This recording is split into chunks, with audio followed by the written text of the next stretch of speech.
G'day, Ziggy D here, and in this video I want to give you guys a bit of a guide to the farming strategy and Demon Hunter spec that I just used today while streaming some Diablo 3 preparing for Reaper of Souls. So this weekend there's a double XP bonus going on, 100% increased XP, so people going crazy, sort of farming, warming up for Reaper of Souls, and I thought after attending the Reaper of Souls launch party I'm pretty hyped to jump into the game myself. So we played around with a few different things, had some fun sort of gearing up a Barbarian with Loot 2.0 and all that jazz, and then I decided I wanted to do some farming with Demon Hunter. I tried a few different routes and some of them were pretty cool, pretty fun, but kind of like repetitive and stuff like that.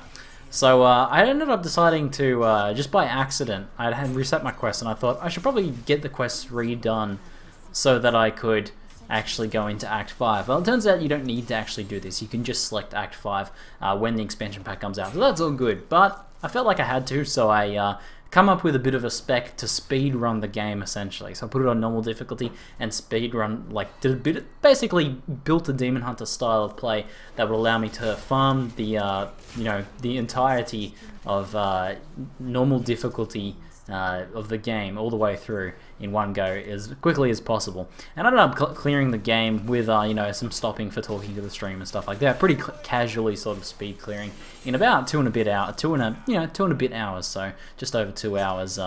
We basically listened to the Reaper of Souls soundtrack through twice, which was pretty fun.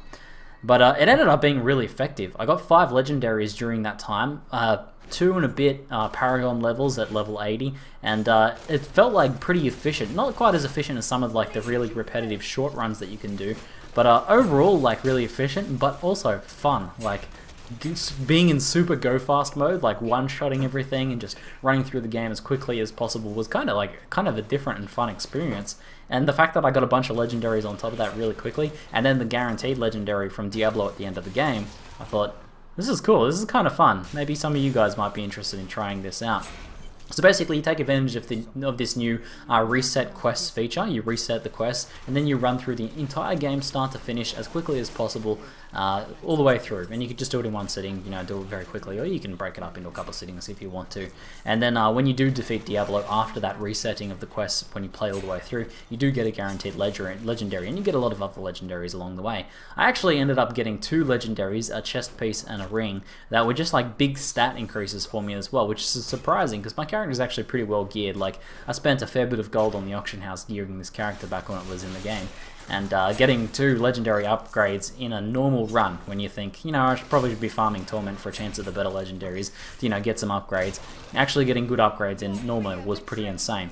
So for this video, what you're watching right now, I recorded just a quick 10-minute run. I did, probably almost a half of Act 1 in that 10 minutes, and I actually got 3 legendaries in that 10-minute run. So that was a little bit luckier than normal, but it kind of goes to show the idea is you kill stuff really quickly, you're killing a lot of stuff, you're hitting a lot of those little mini bosses and unique mobs very quickly, and through that you're getting XP from the quests, which gets multiplied by the XP bonus. Along with the killing of those mobs, you still get a fair bit of XP in the end, and getting those 3 legendaries was pretty rad. And one of those legendaries is actually pretty good as well. So just to sort of show you guys, I'll switch on over here.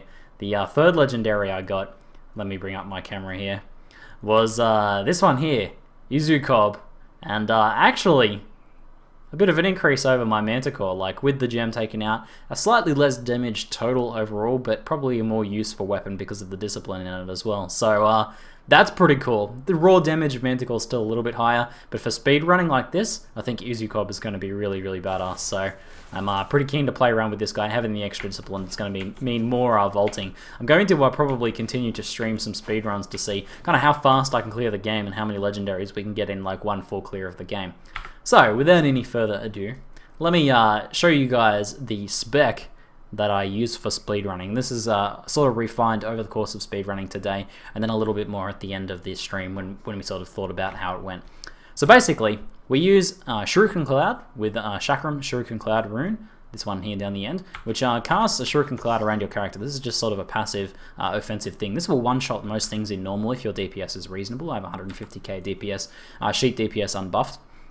And this will one-shot a lot of trash mobs, but the main reason it's there is it allows you to bust through doors without attacking, so you don't need to stop to attack doors or barriers or any of that sort of stuff that gets in your way, pots and all that sort of stuff. So you'll just passively kill things around you. It's got a pretty decent AoE, basically where you can see it'll kill things in that area. If you have firewalkers, you probably don't really need to use this, but there's no reason to not use this. I think it's a nice skill, and you're not going to ever be using a generator in this build. That's the idea.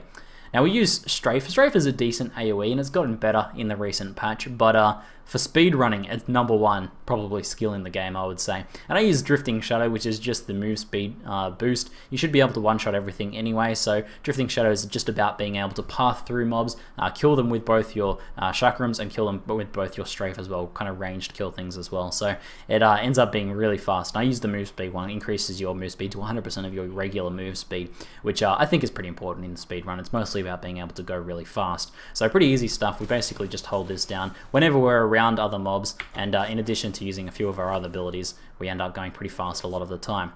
Next up, we use Vault with Tumble. Makes sense, it's the fastest sort of movement skill in the game. You tumble at 35 yards, pretty decent tumble, and then the second one actually has reduced discipline cost, so you can basically spam it a lot more.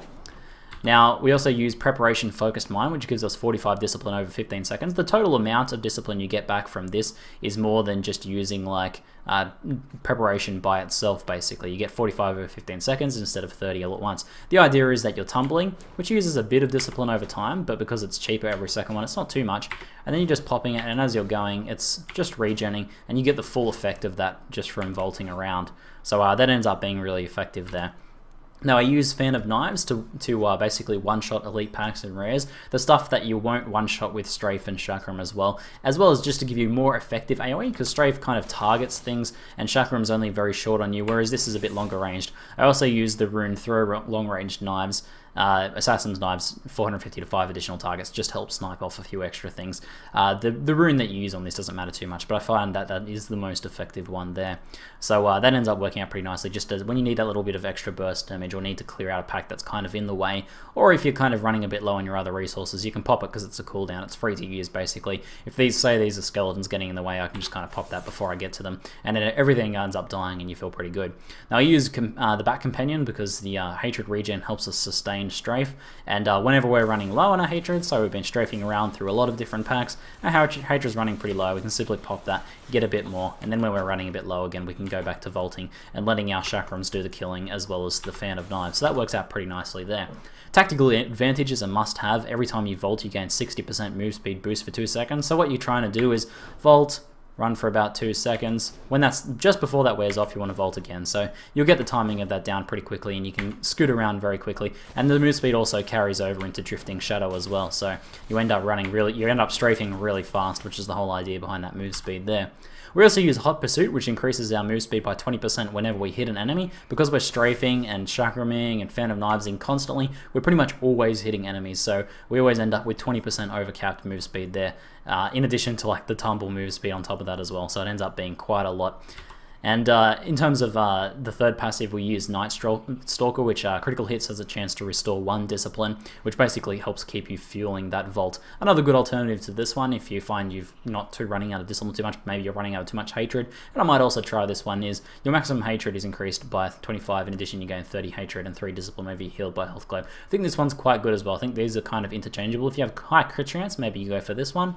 If you have a lower crit chance, maybe go for Blood Vengeance, so both of those are very good options. And in the end, it all comes together just to have you a very, very fast-moving build that just clears things out in the lowest difficulty as quickly as possible. And through the mass killing of mobs and bosses and the fast clearing of games, you end up getting quite a bit of XP and also quite a few legendary drops. Anyway, hopefully you guys enjoyed it. That's it for now. I'm Ziggy D, and thanks for watching.